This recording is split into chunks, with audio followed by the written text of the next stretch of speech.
Men mol dunyoga ko'ngil qo'ymasam kerak do'stlar. Bundan 4-5 yil oldin pulga rosa qiziqqandim. Maqtanishni yoqtirib qolgandim.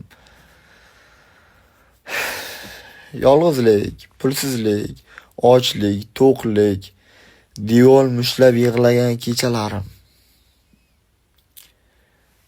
Pastlik, balandlik hammasini ko'rganimdan keyin menga faqat tinchgina joy yoqib qoldi. Hali bir aytarli bir katta yoshga kirganim yo'q. Yerga ursa osmonga sapchiydigan yoshdaman. To'g'ri, sho'xman, yerga ursa osmonga sapchiyman, lekin pulga ko'ngil qo'ymaganman. Boriga shukr qilib, nima yashab ketaveradigan xarakterga ega bo'lib qoldim. Alloh beryapti, shukr qilib yana yashayapman. Sizlarga ham shuni maslahat beraman do'stlar. Bu pul o'lgir. Pul o'lgir. Hech qachon sizlarga do'stlik qilmaydi. Bugun bor, ertaga yo'q.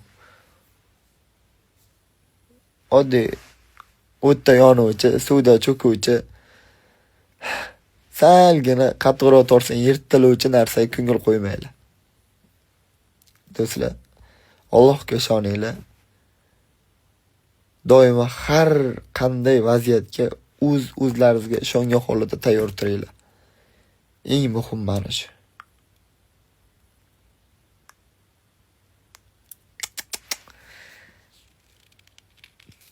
Bittasi aytganda, sani qo'lingdan hech narsa kelmaydi.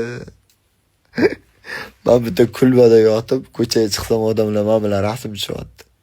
Men shu xarakterim bilan shu darajaga erishdim. Alloh qo'llab turganni bandasi qo'rlolmaydi. Assalomu alaykum.